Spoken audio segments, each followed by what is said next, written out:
This is Diasporaconnect UG, bringing you closer to home. Alukum kuchugwa Diasporaconnect UG ogambo cha mkwano gwanga nyongero kwaniriza. My name is Mary Flavia na mulindwa kubula mwana kwestukira tusinzano mu kibuga Los Angeles mu California okasuka kumayengo gensi yonna yonna oba oli ludda wa oli Canada oli UK oli ludda wa wherever you're watching from oli Saudi Arabia oli Dubai Bangkok China name it. Subscribing au ku Diasporaconnect UG ate munange okuweze byonna nakusubiza okuwa buli kimu happening buli yawe n'abasobodde okutuuka buli muntu kunasodo okwasaako nga ino bakabayagala okutuusa eri abantu be lwachinedda guno omukutu gwa buli omu abalina businesses enjawulo mujje tulange business tuzikuba abantu mu maaso nabo bakitegeere nabo bakimanye. Yes, we're here to change lives, we're here to make things happen, we're here to bring you closer to home, just like our slogan it says, bringing you closer to home. Wherever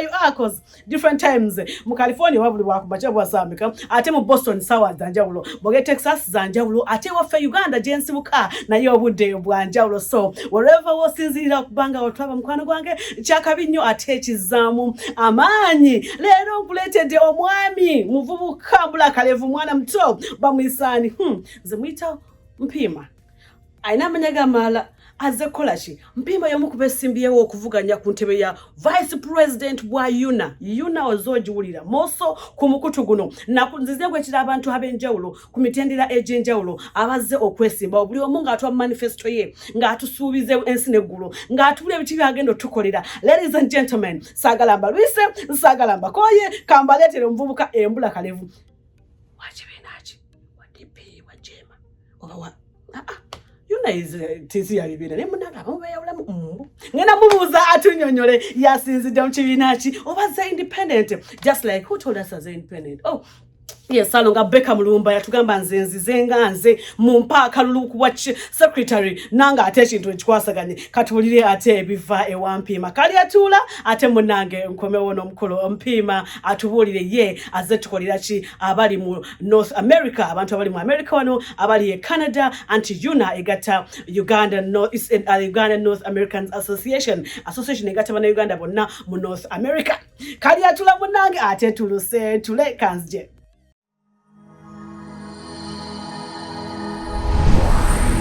It's Diasporaconnect UG, bringing you closer to home.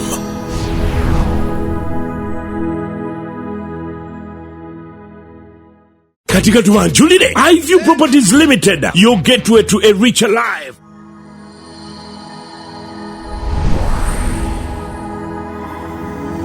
You're watching Diasporaconnect UG, bringing you closer to home. Nkusubizawo kuletera omukulu Mpiima ajja atunyonyole atubulye kiki ekimulese mu Unaa bulijja akola ki amaze mu America emyaka emeka ye lwaki avaayo kati Unaa ne maze emyaka 3 n'omusobyo lwaki kati ebintu bisowaganye agenda pitereza oba zetuwa ku sente bantu bagenda bafuna sente mu Unaa sebimanyi nange mbulya mu nkubo omukulu Mpiima nsanyiza okulaba nze nkuyita Mpiima eyo lyerinnya lyange tu lyerinnya lyo ate ddala abalala bamanyirya Michael naye eryokubiri nze Mugambe bwe natuuka wano nendaba nga bwe bampita Mugambe ogenda mu conferences ezimu ogenza okwogera bayita Michael but everyone expects a white man to show up until this Ugandan boy shows up. Ngamba no erinnya lyange nina okulikyusa nkwata erinnya lya taata wange Mami Bob Freddy Mpiima. Okay.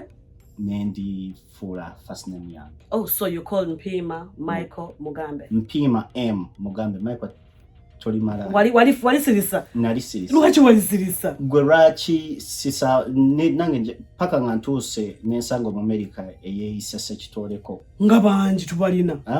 Well, when namulaba nga muzungu. Yireka nawe tumuyina wano mudwali yekulemenga aliwo muzungu oyo yeyitani mama yeyitani itakakoza yeyitani.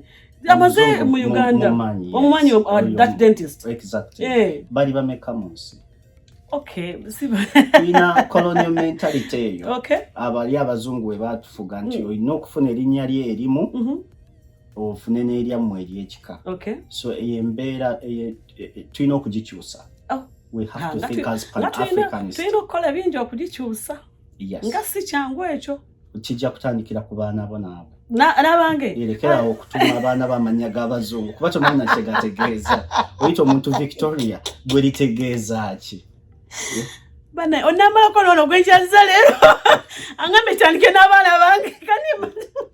Okay, Libro nja kujjakira Libro nkubwani. Tunalira benta. Babuze ka bakulindiridde obwedda. Badita Diasporaconnect UG.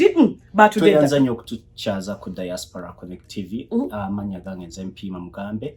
Ndi musanyufu okubeera wano era campaign team yange yesunze nnyo okulaba bye tugenda okwogera n'okubulira eri abantu. Poza abatuuliriza tuli mu kalulu ka Unaa.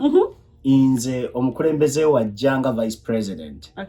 Mpiima Mugambe. Akalu kabawubye. Akalu katubu tondaba. Naliko omubirize gwola. Wali munene. Nali munene. Kyo kugamba akalu ka Unaa kaamaanyi nnyo bwe katyo. Ugoloza lwaki ndi California South. Obeera waliwo state. Ndi much as ndiwe California wano. Naye mbeera Seattle, Washington. Seattle, Washington. Gy'ovudde n'ojja wano mu California. Gye navudde n'enzijana ate bwe nvaano mu Arizona. Tinda. Akalu ka Unaa kaamaanyi nnyo bwe katyo. Akalu ka Unaa kaamaanyi. Kati nze bujjo mmanyi byakuyita ayita mbuyitaawo ne bakuwa obwo. Olina okugenda abantu bakulabe, abantu bakubuuza ebibuuzo byabwe, abantu bakutegeera. Okay. Ekyo bw'oba tokikoze, abantu bagenda kujja mu convention nga tebakumanyi. Convention eriyo ddiyo. Eriyo mu September. Okutandika nenga 3 okutuuka nga 6. September nga 3 paka nga 6. Ye convention y'omwaka guno. Egenda kubeera wa? Tugenda beera Ohio, mu state ya Ohio. Mu kibuga bakiyita Cincinnati ku Hyatt Regency Hotel. Bwe tugenda okubeera. Byabwereere ndowooza. Si byabwereere. Bwe mbadde ndowooza byabwereere. Bya ssente tandika n'okusasula membership yo. Ya ssente me. Olwaleero ya $5. 5. Osobola okulonda. Bwe mba sinasasula. Bw'oba tonasasula. Then tojja kusobola. Paycheck tennajja. Paycheck. Onompola. Osobola okugenda wali wano pedde. Mwami Mpiima naye lwaki tulompoze nimpa ya 5 nenga kuza paycheck engeze. Tunyine empapula zange zenkozesa okuwula abantu tugenda kusayininga nkuwe. Ku $5 signing se. Nga tugenda kumbeerya mwangu. Era kyekyo kikirina okuleeta mu Unaa nti buli kintu kirina okubeera serious. Okay. Bannayuganda tutwaliddwa for granted. How? Abakulembeze baffe. How? What are you talking about? Well, folks come in and live without accountability.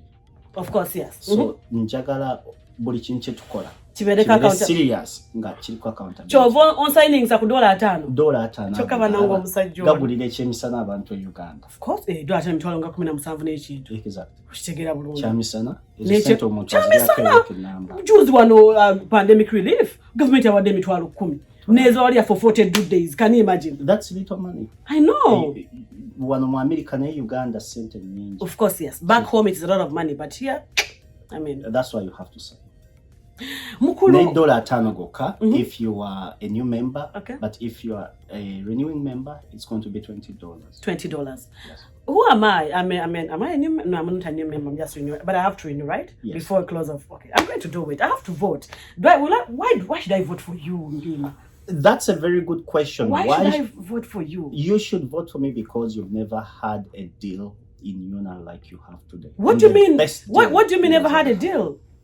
Our campaign stands for what our community needs. What do you mean your campaign stands for what the community needs? What we had before, leaders used to come in and leave without anything being accomplished. Like? Yet they promised millions of things or thousands of things. Aren't you doing for the us same? Today? No. Whatever I am telling you I'm going to do, I've done it in life. Okay. And our campaign is running on 3 or 4 points. One, fundraising for our organization. Fundraising? Why would we? Fundraising for what? A non-profit organization is not a profit-making institution. Okay. It's a non-profit, just like you hear. Tetukola magoba. Sente tulina kuzijja mu bavujjirizi. We have to write grants, run campaigns, and maybe proceeds from the convention and membership. What Unaa is having today, Jemitwalo Kumejive Uganda, and then proceeds from the membership. So I want to fundraise more money. I'm good at writing grants. This is what I've done for the last 14 years. Today I'm paid to write grants, to create partners, to search for partners, to speak to them. That's my job. Mpiima, thank you so much. It is your job to write grants. Yeah. For how long have you been a Unaa member? 7 years. 7 years. Yes. Why haven't you been writing these grants for the past 7 years that you had installed into this office? Well, I haven't been a leader. What does it take to be a leader? Well, you have to campaign, and that's what I'm doing right now. Does it mean that you need to have an office so that you can do that? No. Even without being a leader in Unaa, personally, I have written emails to some of the leaders asking them to partner with my organization, and well, for some reasons, these things haven't worked out. Why? And that's one of the reasons why I'm here. I don't want to go into those details. No. Okay, I too don't want to. These communications are internal, but I'm just answering that question. That I'm so passionate about the community that when I get an opportunity like that, I will show up and tell folks, "Hey, we have this. Let's write this grant and bring in money to our community." Mpiima, I'll stick to that question. Lwaki lulinga tunajja kwesiba kuba vice president? Lwaki wale tobayambako? Nabayamba.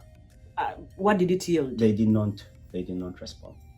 So you feel like nti wonobera into office this time around it will yield something? That's why I'm telling Unaa members, you've never had a deal like you have today. Oh, Sudia Migaldem.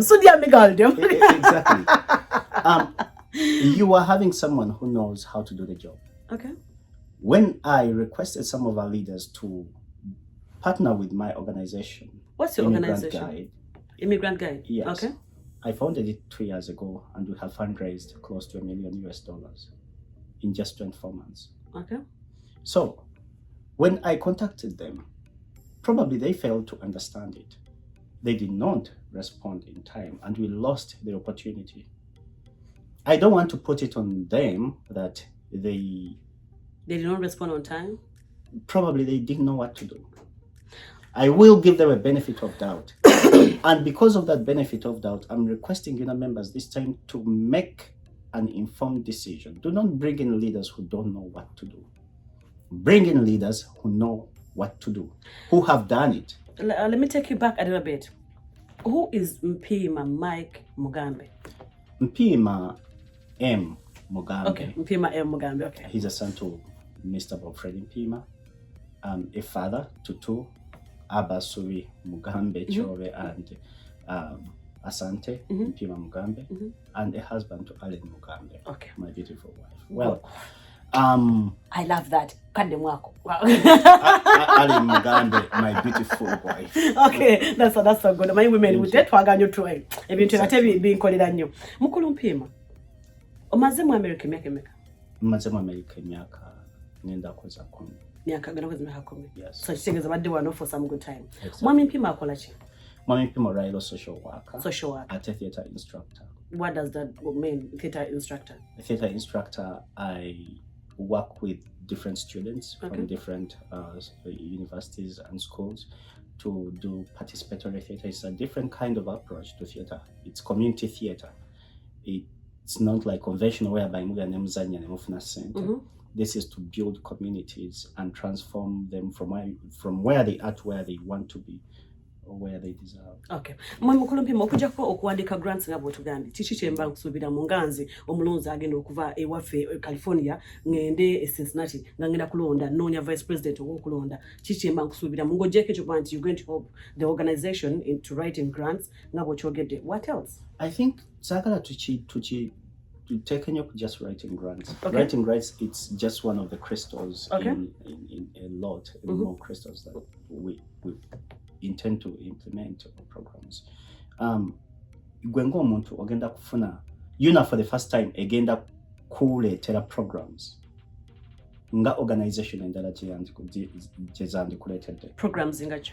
I'll just give you an example. Personally, I'm passionate about immigration, and that's why we started Immigrant Guide. Okay. And I usually tell people that my story is not different from other people's stories. We come here, but sometimes folks are asylum seekers, victims of human trafficking, or other ways, not popular. But the process between arriving at the US border and getting your immigration status, we face a lot. Of course, some people go homeless, others do stuff that are they've never thought of doing. No, exactly. Some sleep hungry, a lot of things. Some do drugs. Yes, a lot of some get stuff depressed happen. and feel like I should kill myself.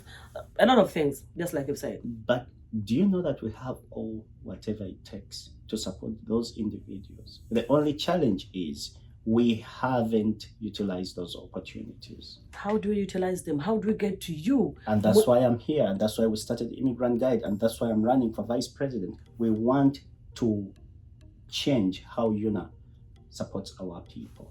How initially you never did supporting it abantu baffe? But actually, they were supporting for during the convention of organizing an event where Ugandans come and convene and meet and date and happy and. Did you say date? Oh yeah. Do you mean? Not a mind to convention. You can go there and meet someone. Did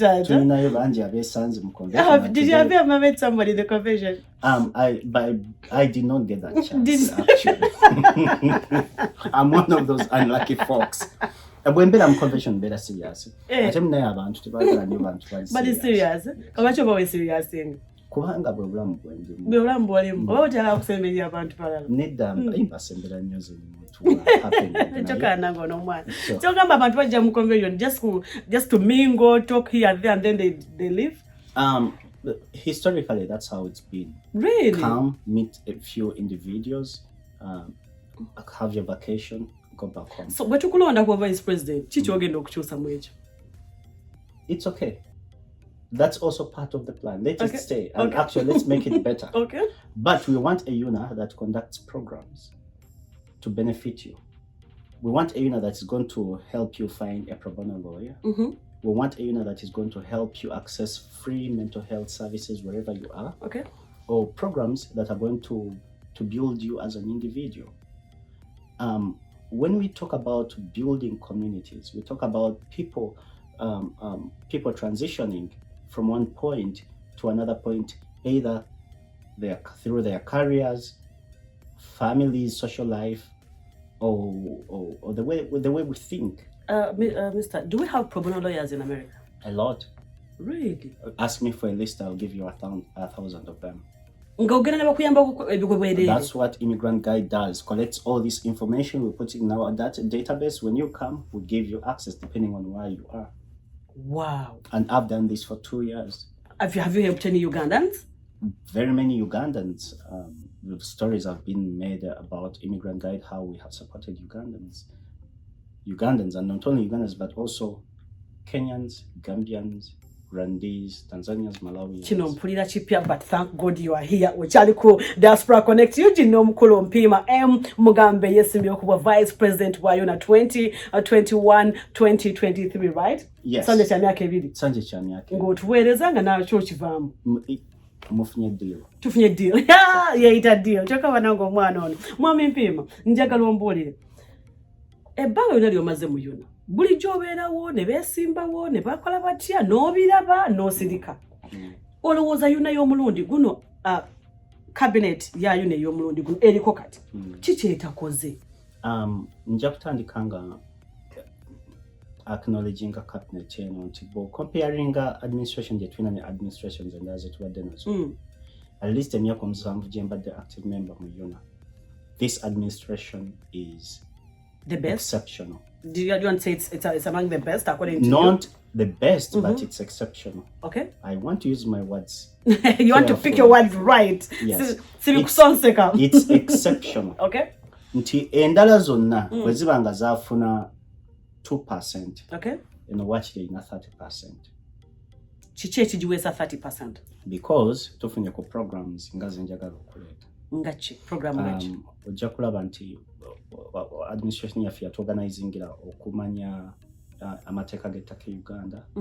We had lawyers from, I think it's called Kali Kumutima or Kali Kumutima Law Firm. Okay. We were tusomesa how to protect our property. To having the sessions about a small business investment. Immigration, we've had support. In fact, some sessions on immigration. One of those sessions, I was one of the speakers. Okay. We have an investment platform whereby we learn how to buy ETFs, stocks, cryptocurrencies. I know that. it's all organized by Unaa. Okay. But I'm saying that's not enough. Okay. We deserve better. Exactly. So that's why you're here. That's why I'm here. That's why you're standing. You feel like you're going to make things right. That's why I'm giving Ugandans this deal to take it. Otherwise, we are bound to get something different from what you expect. Tubadde mu COVID-19 mukulu Mugambe. Yes. Otuyambyewo ki much has told him office. But you told me you have an organization, Immigrant Guide. Yes. How have you helped Ugandans? Through my small organization, Immigrant Guide, we managed to fundraise 127,000. Emitwalo 12 mu kasanvu ka dola. Ne mugiteekawo. Ne tugigabira abantu. Mwende mufuna emitwalo 12 mu kasanvu. Kyokka nga yunefuna emitwalo 10 okuva Uganda ne zijja waneeno. Yes. Emitwalo 10 egya kasanvu gyavaawo. Tulina organizations nyingi nnyo ezaali ready okusupportinga immigrant communities. Betwawandikira ne tubabuulira abantu baffe obuzibu bwe bayitamu. Emu nekuwaayo 2, endala nekuwaayo emitwalo 5, endala nekuwaayo 1, endala. Okuweza sente ezo ne tucontactinga abantu kinoomu nga gwe. Betumanyi nti nno in the past badonatinze eri immigrant communities. Ne tubabuulira ebizibu by'abantu baffe bye bayitamu. Naddala ba undocumented, ba asylum seekers ne ba victims of human trafficking. Yes. Organization years abantu abo ba individually ne bakuwaayo $1, $10, $2, $10, $15. Those are individual single okutuwa sente yatuwa $1 nga kasanvu. Wow. From one individual. That's the power of fundraising. That's good money. Oyinza okubeera nga you have money. No, kukwatira $10 up to now by the way fundraise. Okay. So that is how we managed to get that money, and we spent close to 96,000 mu bantu baffe be Washington State. Bafuna bu visa card obuliko Immigrant Guide for them to spend. Wow. Fika timatu wako. California when najano ku lukobe yasembayo. Okay. Nayimirira ne advertising amuje ku website yaffe mu applying twafunye second batch of grant.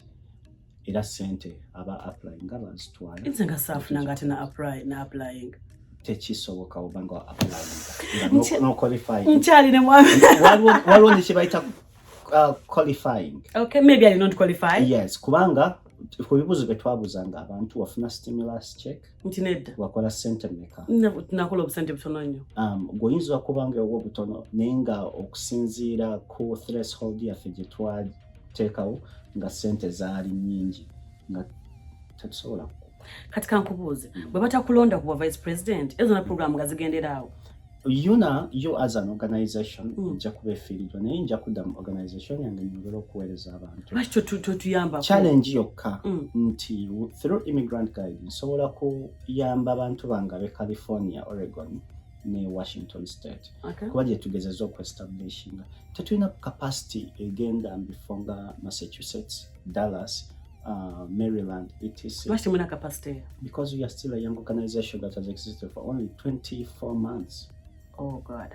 I wish we had that capacity, or we could attract more partners, especially community partners, from all those communities. Tusobola okubayambako nga tukozesa 501c3 yabwe ne tusecuringa grants zaabwe. But that's a lot of work. Chovala mbadde njagala nkikole mu ngeri ennyangu. Coming as a Unaa Vice President, my work would be working with those communities tufune sente tuyamba abantu baffe, as simple as that. Okay. Mukulu Mpiima. Tukyali ku Diasporaconnect UG ni mwami Mpiima yesimbe ku Vice President ku bwa Unaa Convention. Okulonda kulikonge naku z'omwezi 3-5-6 ya Cincinnati, Ohio omwaka guno. Go and register so that munange qualifying okubanga oli member. Ngenda kola ku sente bulango dashike 2 ate malengo mewote mbao.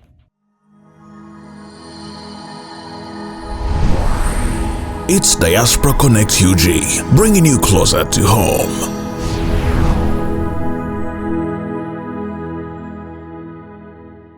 Katika tuwanjulile iView Properties Limited, your gateway to a richer life.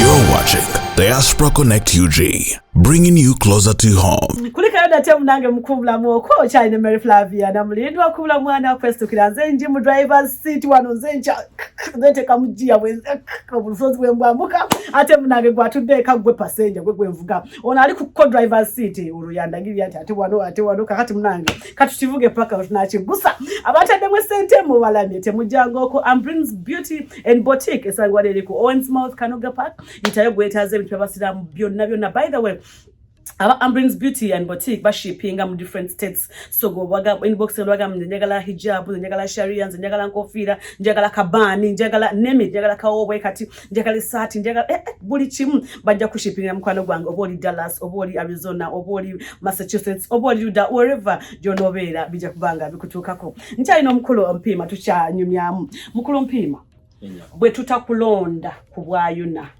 will it be the end? Ntojja kudda paka oba nedda? It will not be the end. Okay. Kuba abantu bange abe California, Oregon, and Washington bagenda kusigala nga tukyabaweereza. Okay. Sisuubira nti I don't know. Naddamu okwesimbawo, I just don't know. But why not? Because I don't know what tomorrow has. Okay, you never know, but supposing, this chance doesn't, I'm just asking. Mbulizo ya tudawa gamanti, but tamulonda, but not mufilidwa forever and ever. Kubanga, nizo kupere ncha, ngoboli yao, mchala Mugambe tachasobola kunzikiriza kwega kugenda kwesimbawo. Choka bananga, atetuleke, mchala Mugambe, omwami muleke munange, ajawereze, kostu chamwetaga. So, chovola ngamba bana Uganda tukweseka chance kama katulika. Ketufunye.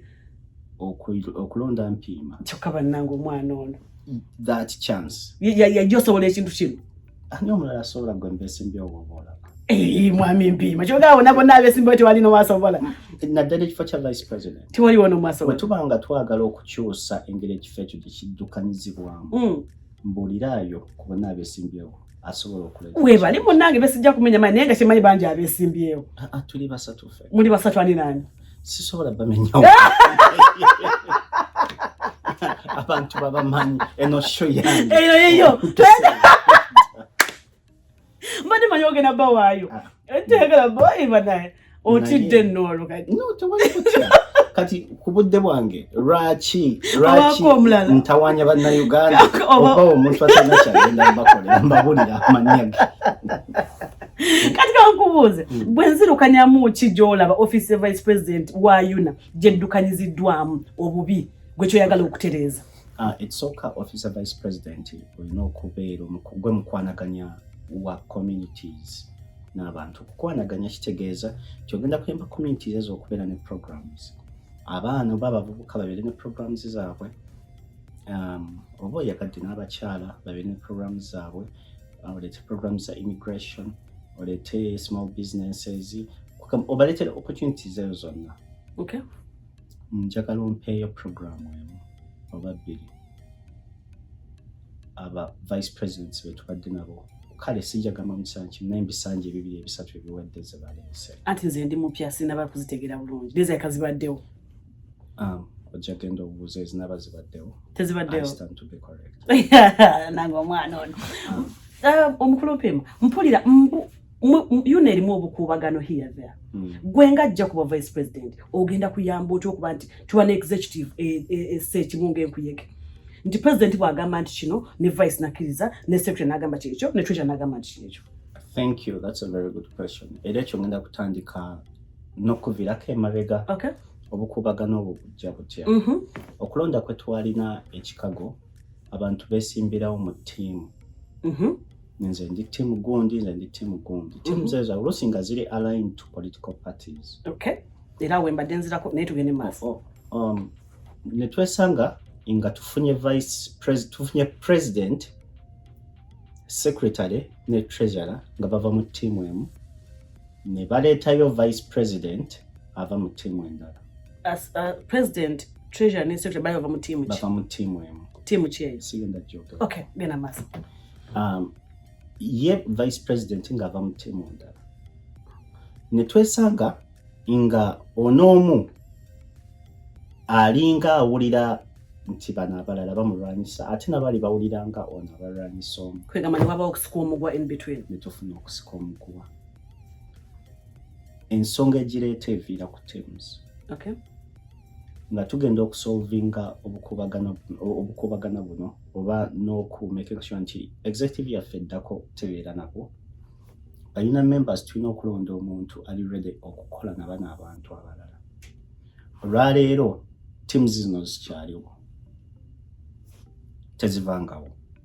Ate kati zirina amaanyi zifa ziwangule nga teams.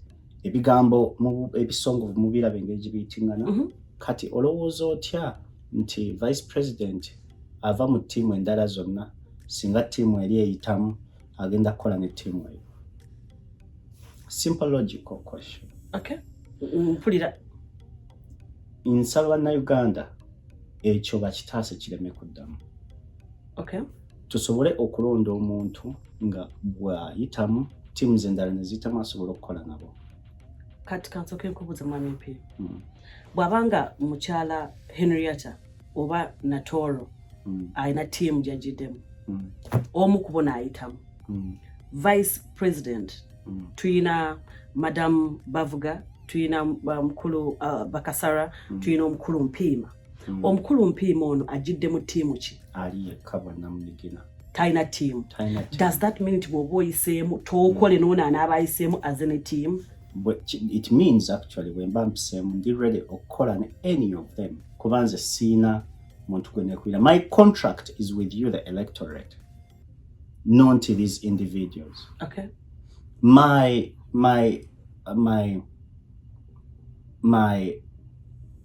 allegiance is to the electorate, the union members, not to Madame Henrietta or Madame Natoro. Okay. So Bonagwa Ajayaja. I want to serve union members, not Natoro or not Henrietta. Individuals. No. Not even their teams. And that's what it's supposed to be when electing boards of directors in non-profit organizations. Look at people's merit, what they've been able to do, what they have accomplished, and what they are going to bring on table. Is Unaa a non-profit organization? It is. It's a 501c3. It's a 501c3, but that is on paper. Yes. But when it comes out there, does it reflect so? It should, but we have harbored or facilitated this narrative as Ugandans, and this is the opportunity we have to change it. We need to drive Unaa back to its roots. Okay. Where it is right now, it doesn't benefit you or work for you. How are you going to do that? How am I going to do that? By the fact that I'm going to be, even the fact that I'm running, I'm already contributing. By you voting for me, it means we are going to change the narrative. People will start avoiding teams knowing that, oh, they do not work. Let me bring my resume on table. The electorate will give me the job based on what I've done and what I'm able to do.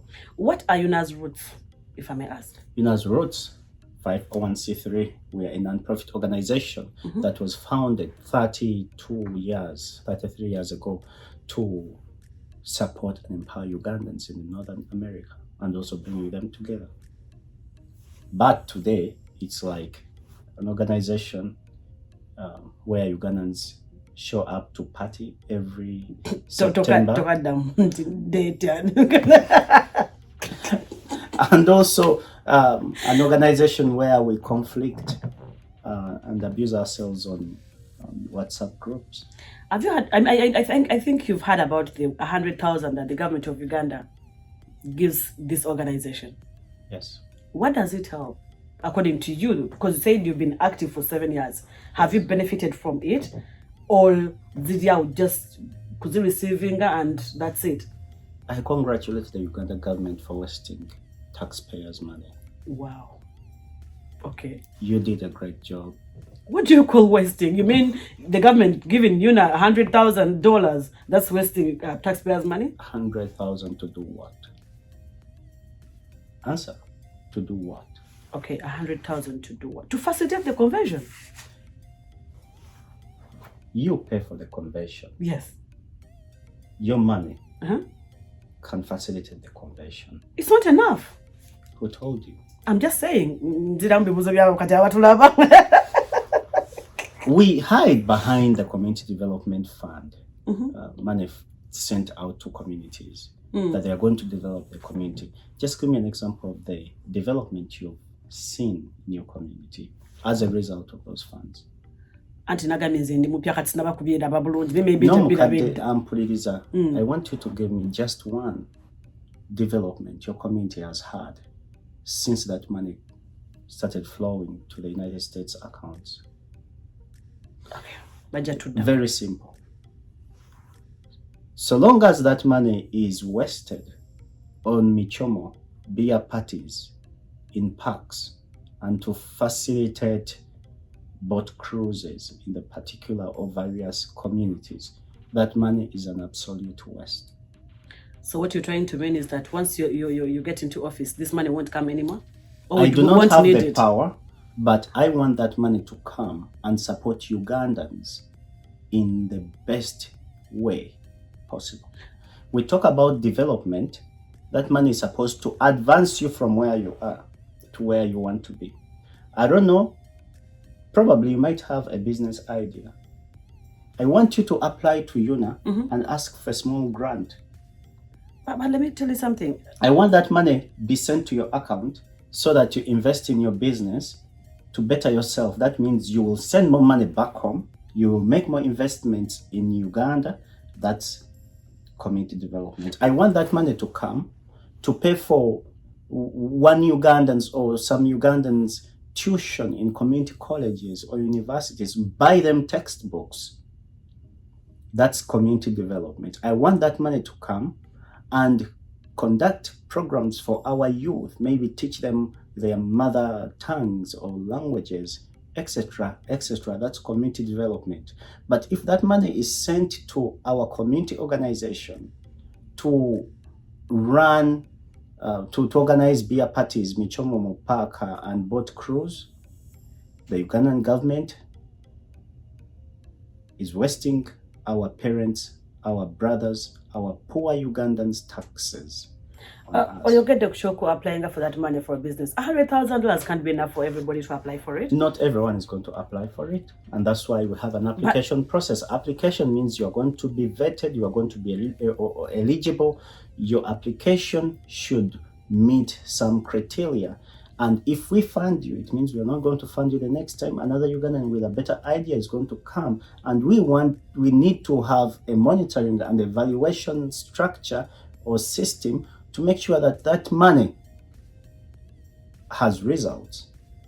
But today, give me one report from any community showing how that money was spent. Okay, somebody out there has to give us answers. Not me, though. I can try and give you the answers because I interviewed Madam President some time back, if you watched her interview on my channel. But she talked about this money and she told me 50,000 goes to something and then 50,000 goes to something. And for the fact that we've had COVID, that money helped a lot. Ukuyamba communities for example, here in California and in Chicago and somewhere else. So that yambako somewhere somehow. Thank you very much. You used the word for once during COVID. That 5,000 that was sent. The 50,000. No, let me be clear. I know the numbers. 50,000 is sent for the convention. 50,000 is supposed to go to the communities. Yes. But this time, communities received $1,000 as support for COVID-19. 1,000 only? 1,000 per communities. Go and ask the Californian community, they received 1,000. Another community, 1,000. I think the community that received more money might have received like Mpiima. How much did you spend during COVID-19? Oh, I spent a lot. Thank you. So 1,000 could not even buy enough PPEs for the community, and someone is bragging about it. I'm not saying that she did not do great. She did a good job, and I commend her administration. But I believe we need to do a lot. if a small organization managed to fundraise 127 and Ugandans received that money on their account, Unaa, an organization that has existed for 30 plus years, is bragging about 5,000, each community getting 1,000, 1,000, 1,000, etc. This is an absolute joke. It's an absolute joke. And Ugandans, I'm telling you, this is the only time you have a deal. And if you are to bet, put that bet on me. Oh. We are going to win this election. We are going to win this election, and we are going to bring funds. We are going to bring programs to our community, and we are going to better ourselves. Thank you so much, Mr. Mpiima. Mugambe gwenchali na achanyi nyonyola nkute na nkola wat nengiza ko muze chokanze envuga neba nange. Oh my goodness. Byonna bino jabisanga wano. Ekibuzo kisasonde kubuuza nyambo kibuze mu comment section. Omukulu onajja kubanga akudamu eranga akuwa answer. Tegeza neighbor buli alina Woluganda ali mu America Mugambe registering game ajalonde ku Unaa. Yes, gena ko ya Cincinnati, gena kuzo mwezi la ko ya 3 4 5 paka nga mkaga. Gena kubirayo. Ngatumbamba mukulu Mpiima. Corruption and vote rigging in Unaa. Can you briefly talk about corruption in Unaa and vote rigging? Because some time back I had quote me right. I had some people baba was saying yabali kukachika akachika akakulira okulonda mu Unaa. Ne baba was saying and ne bateka omuntu omala. I don't know, but I'm just asking you because the fact that you've been active for 7 years, you might have heard about it, not so? Yes. So you're going to tell us about it. Secondly, I had Salongo nangamba Flavia akalulu kange bakakwatamu ningamba bananga you serious nangamba akalulu kange bakakwatamu ningamba so supposing nako bakakutemu njakudda ku Salongo mukwano gwange nyera nsaba abantu omanya Beka Mulumba mukula Beka Mulumba genda maso okay musajja mukakamu ate wa kikambo kyo okay nemunanye ekintu kimu buli wakyogera ekyo kalulu ko bakakwatamu lwaki tetwavaayo ne tukwekubira omulanga ayinza okuba yagukuba naye natafuna kuyamba mukakamu yes era simanyi oba yakuba naye sikijjukira but I know bamuba nasirika so now we notamuyambako with pro bono lawyers. Well, it's a non-profit organization. We're here to volunteer. Okay. The last thing I would like to is to sue someone because I want to volunteer. Come to Immigrant Guide, we create an impact. But because we usually bring in people without integrity, we get to experience such. Banzi bya kalulu, gundi ari corrupt, so and so. Such conversations can only get out of our community by voting people with integrity.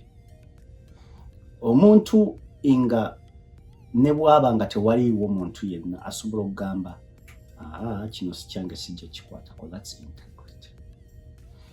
Nga singa balina kyakoze ne bakimubuuza asobola okugamba naye gwansinze nakikoze nemusonyiwa era sijja kiddamu natakiddamu. That's integrity.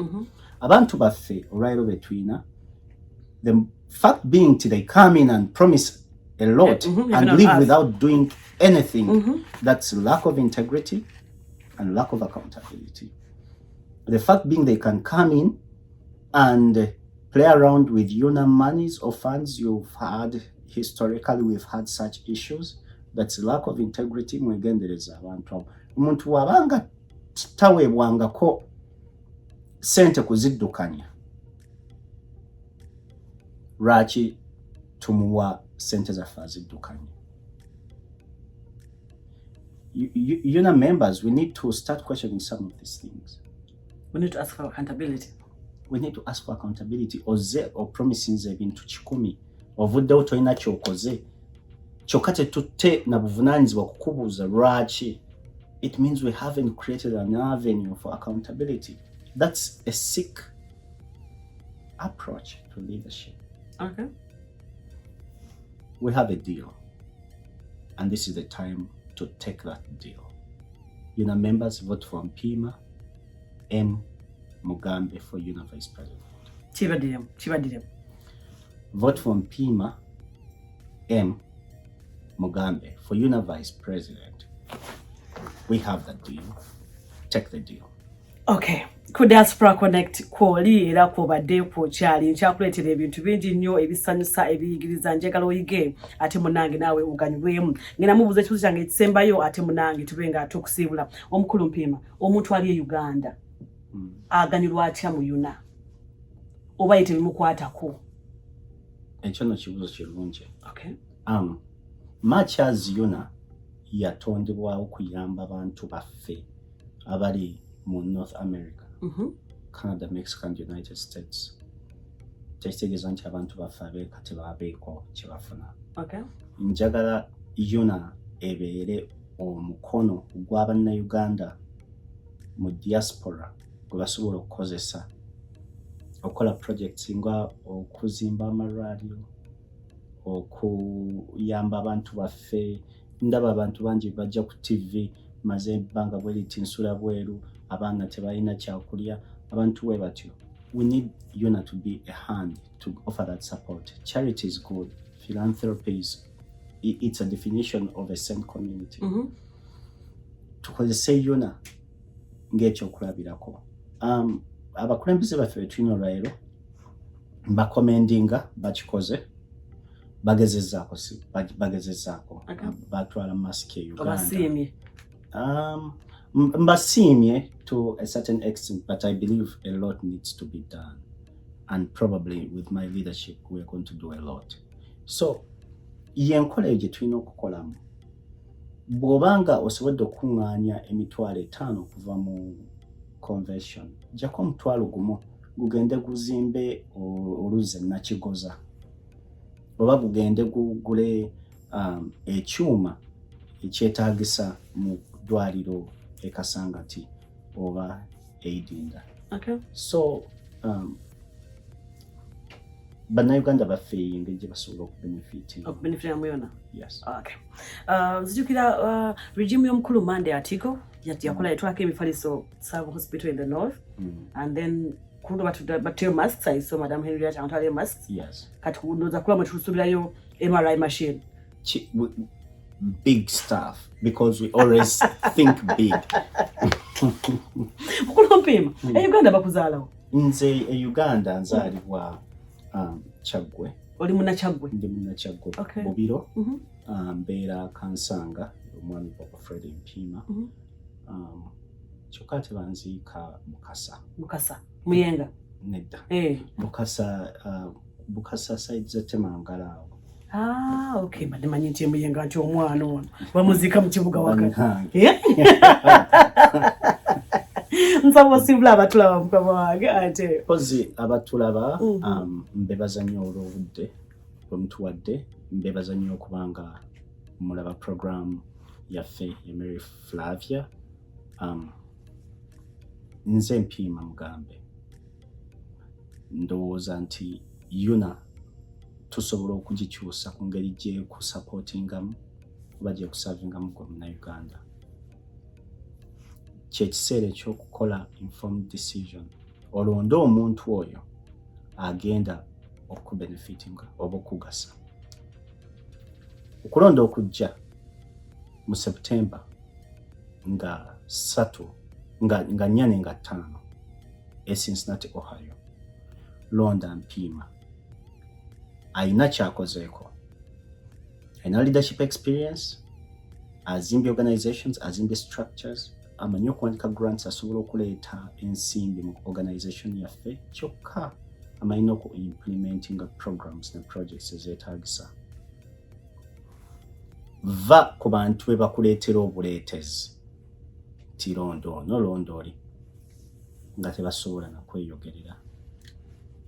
Mukama bankuumire. Wow.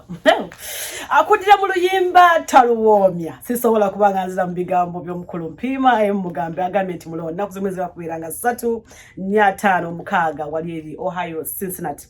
See you there. Keep subscribing, keep liking and commenting. My name is Mary Flavia Namulindwa Kubula Mwana Kwestokira. To all our sponsors, please, thank you so much. More sponsors keep coming in. Aba Ambrin's Beauty and Boutique, thank you so much. Banafe aba I View Properties, tubasimanyo. Kushona Designers, Wamune Ice Scale School of Beauty, itemu munange oyigera emisomo egy'omutwe egy'omungalo oyige hands on. Yes, okusiba nviiri, kukola njala, ebintu eby'ekikange ekyo, kuwunda bakyala ne baliko obulungi. Ofune ate muneeka sente. Ate kumira mpeera abankumire, mbagala nnyo. From me and from the entire team ya Diasporaconnect UG, tubagala nnyo, yatubasiima nnyo. Mubeere bulungi.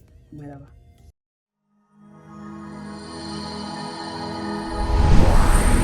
You've been watching Diasporaconnect UG, bringing you closer to home. Katika tuwanjulile, iView Properties Limited, your gateway to a richer life.